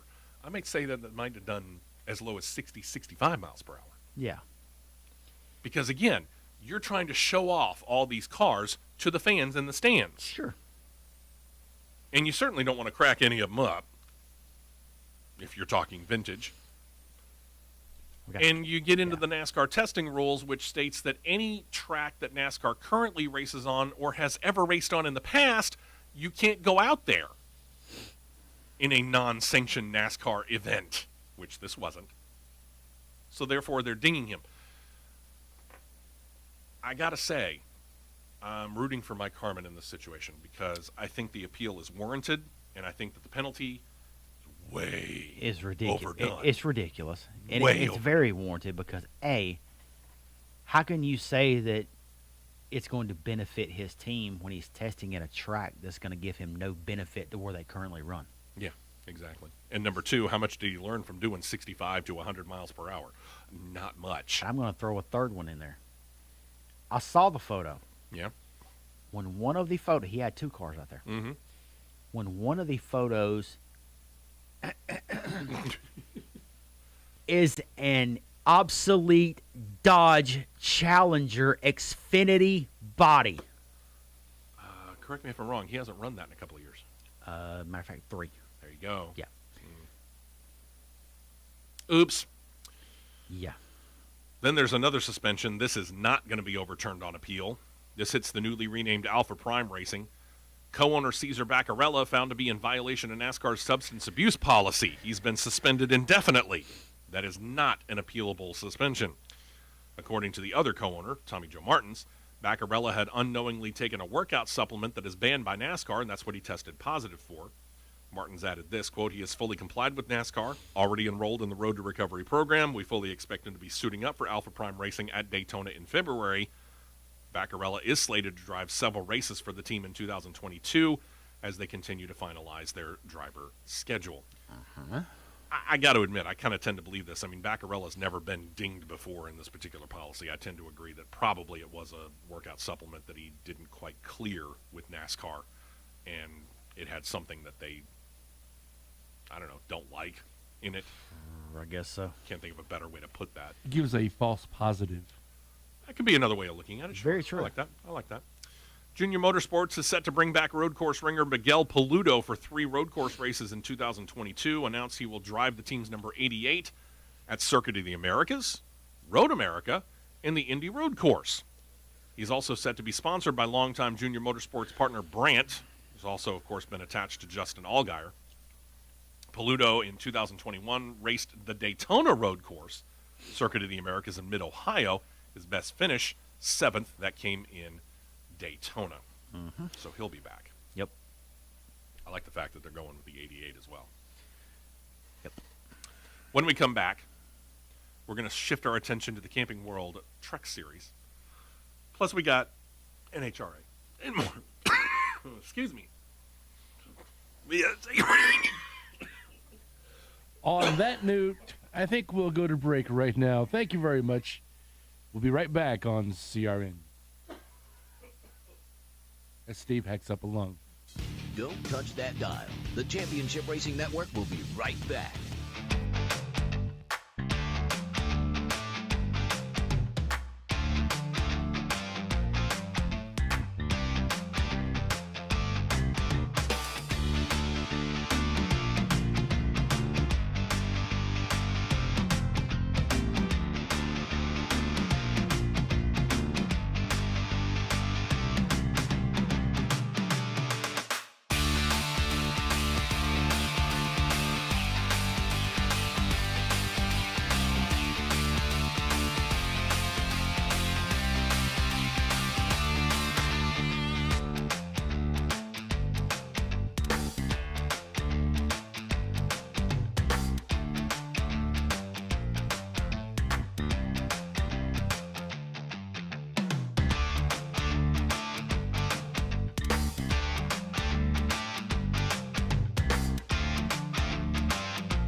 back out to the track for more action on the Championship Racing Network. So, after our break where I've coughed up a lung and checked it and put it back in, let's see if we can't finish off the show. Let's do it. Pardon me. We move ourselves to the Camping World Truck Series. 2021 Truck Series most popular driver was also named Thursday. This might be a little bit of a surprise. A little bit. Rookie Haley Deegan. She drove for David Gilliland Racing, claimed a best season finish of 7th at St. Louis. Her win of the title marks the second year in a row that a rookie won the fan vote in the Truck Series, following Zane Smith, who won it in 2020. Seems as though, it hasn't been officially announced, that Deegan is destined to return to the truck at least for one more year. David Gilliland Racing has announced plans to field 3 full-time trucks in 2022, adding one to the Deegan and Tanner Gray efforts this past year. Gray's already been announced he is returning, and while it's not official, it is expected Deegan will ink the contract to be back as well. As far as that third truck, they haven't stated who might be driving that third truck yet. No. And several drivers raced that truck on a part-time basis in 2021. If I'm guessing, it's probably going to be a group effort again. Probably so, with the majority of the short tracks being Tanner Gray's little brother, Taylor. Okay. Which continues the trend, I think, from this past year. Mm-hmm. We'll find out. Time will tell. We'll let you know when we know. Yep. As promised, we get back to Front Row Motorsports. We noted this during the Cup Series news time, that they were a little uncertain about the future of their truck operation as of a few weeks ago. They seem content to keep it rolling. Well, now they need a driver, because Todd Gilliland, as we noted, is moving from the Truck Series to the Cup Series next year. So the driver they got, he's been with GMS Racing the past couple of years in the Truck Series, and it's Zane Smith. Well. Yeah, that's was eye-opening when I saw that. Yeah. Well, GMS Racing seems to be pretty much all in on going to the Cup Series, to the point where I think they've all but scuttled their Truck Series operation. They've got 2. Really doesn't seem like they're paying a whole lot of attention to it, does it? We'll fill that in just a minute, because you'll find out the reason why we're saying it that way in just a couple of minutes. But let me rephrase that. They got 2 locked. Yeah. Smith made the past 2 championship 4 races with GMS, the only driver to make it over the past 2 years, finished runner-up both years, and claimed 3 wins over that time. The 22-year-old said of the move to Front Row Motorsports, quote, "I've competed against Front Row for wins this past season. I know how competitive the team is." It's going to be one of those segments, I can tell. Bob Jenkins has given me a wonderful opportunity to race for the Truck Series Championship again. More importantly, there's an opportunity to grow with them in the future. And there's another addition as well coming in with Kyle Busch Motorsports. They announced on Tuesday that one of their 2021 drivers, Chandler Smith, is returning to the Truck Series team in 2022, with Safelite Auto Glass returning as his sponsor. Smith will pilot the number 18 Toyota Tundra full-time next season, with Danny Stockman as his crew chief yet again for next year. All of 19, Smith already has 2 wins, 14 top 5s, 18 top 10 finishes in 38 career races to date. In 34 ARCA Menard Series starts, he is just as impressive with 10 poles, 22 top 5s, and 29 top 10s, along with multiple wins. So, yeah, Kyle Busch Motorsports ain't going anywhere. No.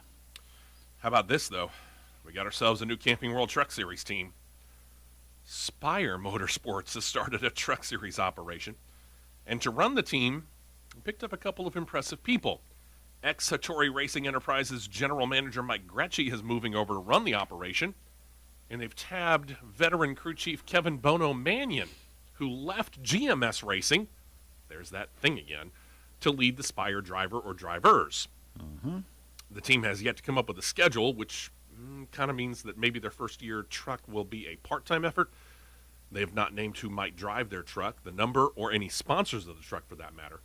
They say all of that is yet to come. Well, here's the thing. We're less than 100 days from Daytona. Mm-hmm. I think you need to start making those announcements pretty soon. Yep, you might need to. No As doubt. for Hattori Racing, despite losing Gretschy and their 2021 driver Austin Hill, they're soldiering on. To take over the number 16 Toyota Tundra, they have tapped Tyler Ankrum, who moves over from, shocking, GMS Racing.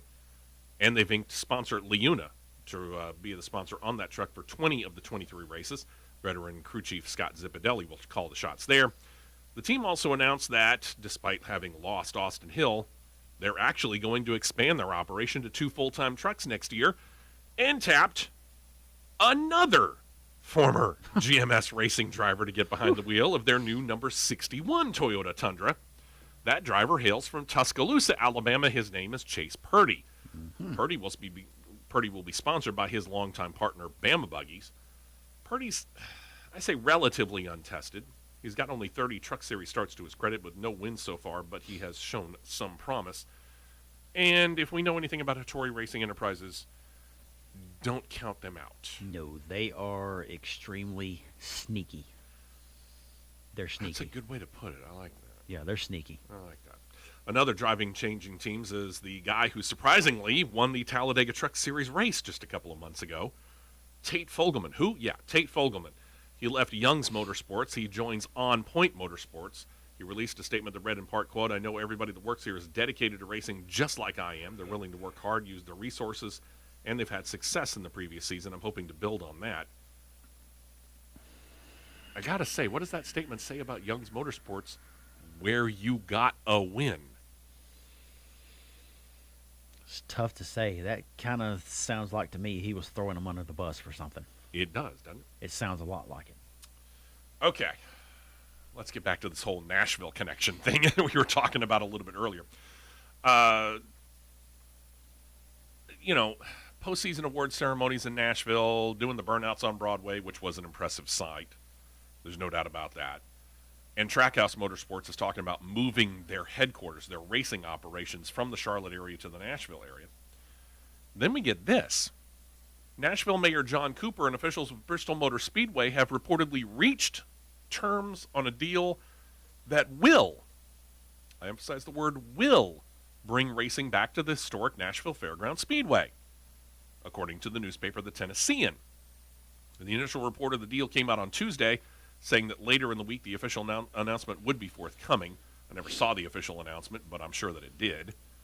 The report cited unnamed sources claiming to be familiar with the bargaining that has Bristol Motor Speedway officials getting long-term leases to manage and operate the Nashville Fairgrounds Speedway, and in that will assume all financial responsibility for and maintenance of the track, which first opened more than a century ago, 1904. The historic track last hosted NASCAR back in 2000 when the Xfinity Series last race there, the last Cup race there, was held back in 1984. Any race bound for the half-mile track just south of downtown Nashville is going to have to wait, though. 2022 schedules are set. But when we announced the 2022 schedule, we also noted that it was only for 2022 and that more than one NASCAR official said 2023 could be up for a whole lot more changes. Probably so. And if I'm once it is completed in 100%, if I'm Dover, I'm looking over my shoulder. You are not kidding. If I'm honestly, I hate to say it this way, but if I'm New Hampshire, I'm looking over my shoulder. Yeah, both tracks with which SMI owns. And now who has controlling interest of Nashville Fairgrounds? SMI. And this next little track we're going to talk about too, they have controlling interest in as well. There's some nervous people at the front offices of a couple of different SMI-owned tracks because not content apparently in just bringing back Nashville Fairgrounds Speedway, Speedway Motorsports Incorporated, as we noted, the owner of them, is also set to revive their own North Wilkesboro Speedway. According to CEO Marcus Smith, the idea will be to start by using the money that the state has earmarked for infrastructure improvements around the current and former NASCAR facilities such as Charlotte, North Wilkesboro, and even Rockingham. They're giving, the state of North Carolina, $18 million to Wilkes County for water and sewer-related projects to service the track. Well, Marcus Smith added this, that with their starting point, the idea is to, quote, modernize the property so that it can host racing and special events again in the future. Read into that what you will. SMI owns the track, which hosted NASCAR from its earliest days from 1949 through 1996. but for the most part, since 1996, has been mostly unused. Ultimate plans for what the series might come to North Wilkesboro were not mentioned, but NASCAR, again, seems willing to move races around, and SMI has shown more than a willingness to move races from one facility to another to help kind of distribute these races around. So, yeah, with NASCAR just having bought Row Motorsports, which, again, means they now own Dover and Nashville Superspeedway, plus New Hampshire, you kind of got to question it. Where would a race come from to go to North Wilkesboro? I don't think they would strip the Superspeedway of their date since they just got it. No. Plus, with everything that they're going with when it comes to Nashville. Yeah. So if I've got to, like I said, if I've got to put 2 tracks on red alert, let's say that, it's going to be Dover and New Hampshire. I will say this. There's and this is an outside possibility, and I'm not getting this from anywhere, save for kind of a Formula One precedent, for lack of a better term. No. For a number of years, Formula One and the organizers of the German Grand Prix were alternating years between the Nürburgring racecourse and the Hockenheim racecourse. With them controlling both Nashville tracks for NASCAR purposes, could they do an alternating year to year from Nashville Superspeedway to Nashville Fairgrounds? Well, if they're going on tracks now year to year basis, I could see that. Again, just throwing up against a wall to see if it'll stick. I don't know whether it will. I could see that. I mean, it makes sense. It is a possibility, because otherwise you're talking about 2 races at 2 different tracks in Nashville. You certainly don't want to scalp tickets from one to the other. True. I mean, even with, and I'm still going to call them it, even though with ISC moving dates around. Sure. Yeah, we'll see. Pocono, we're going to have 2. We have 2. Guess what? Pocono's down to 1. Yep. Yeah, they no longer have the doubleheader weekend. And as much it's a single race weekend. For the I hate to say, even though it's in one of the larger markets in the U.S. Mm-hmm. And as much complaining has been done lately, I'm not going to say that Texas Motor Speedway is out of the loop. They're getting the All-Star race. I mean, it might not be such a bad deal to have Texas standalone as the All-Star race location. I don't think Put them in the Dallas-Fort Worth area. You're going to talk about a massive ability to celebrate, and you've got what Nashville has done with the award ceremony week to kind of say, here, Dallas-Fort Worth, have fun with the All-Star race.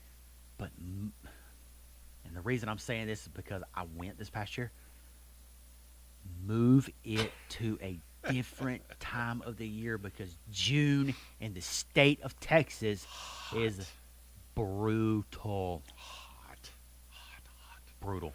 The National Motorsport Press Association, in full disclosure, of which Matt and I are members, also voted the late Bob Jenkinson as the annual Meyer Brothers Awards winner.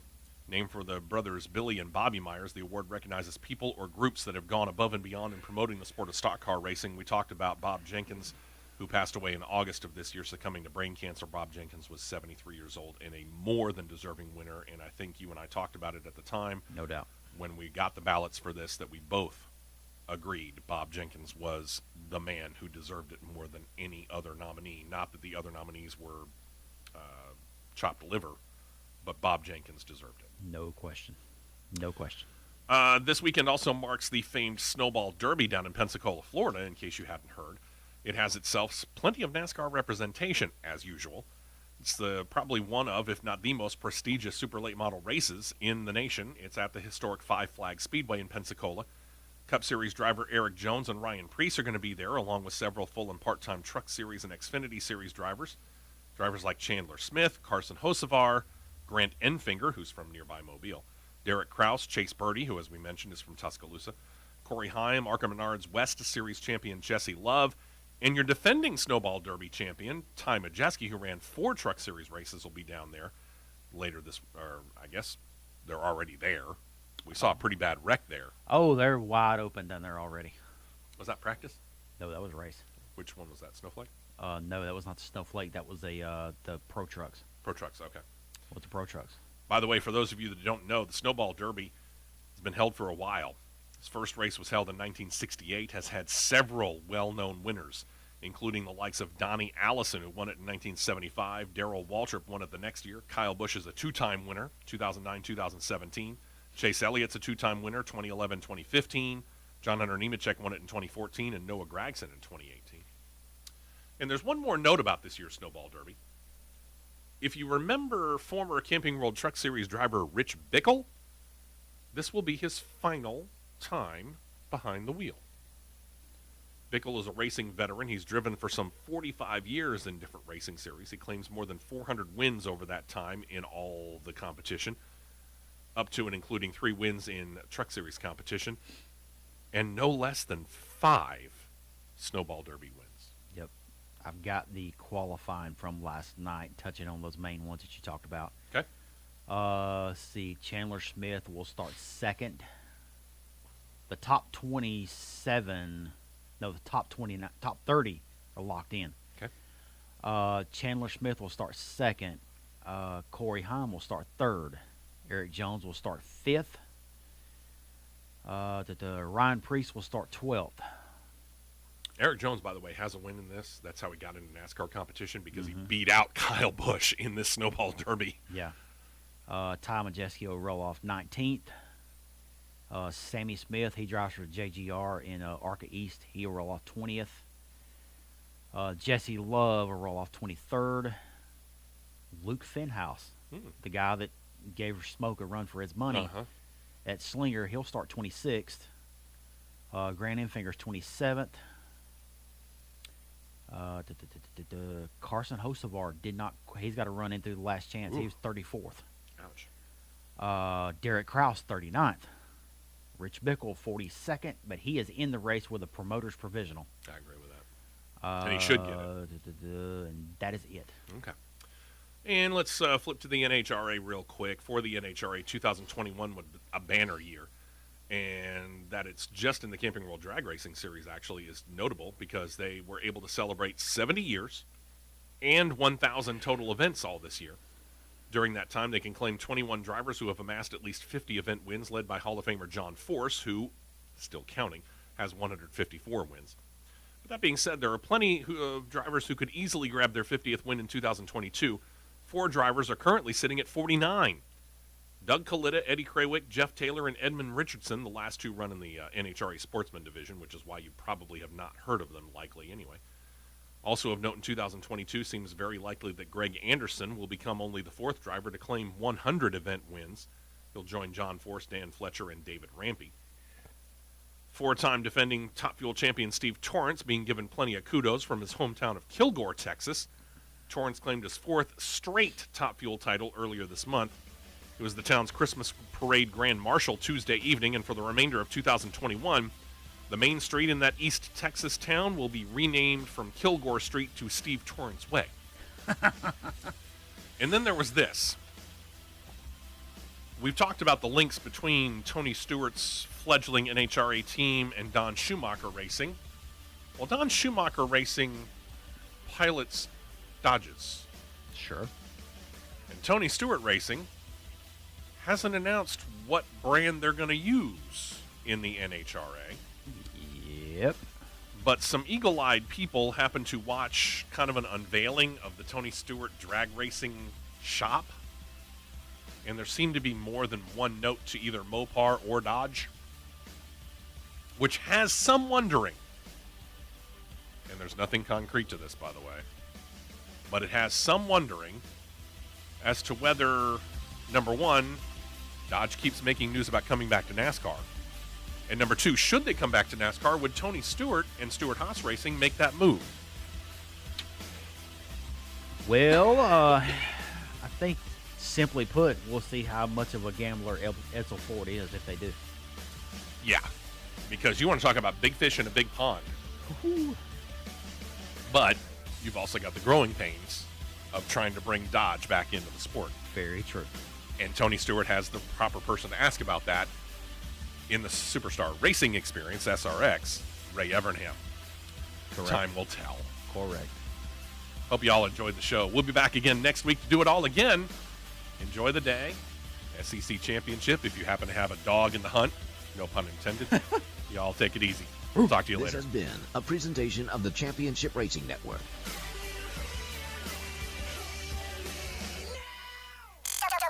WTDR-FM, Talladega, Oxford, Anniston, and streaming live.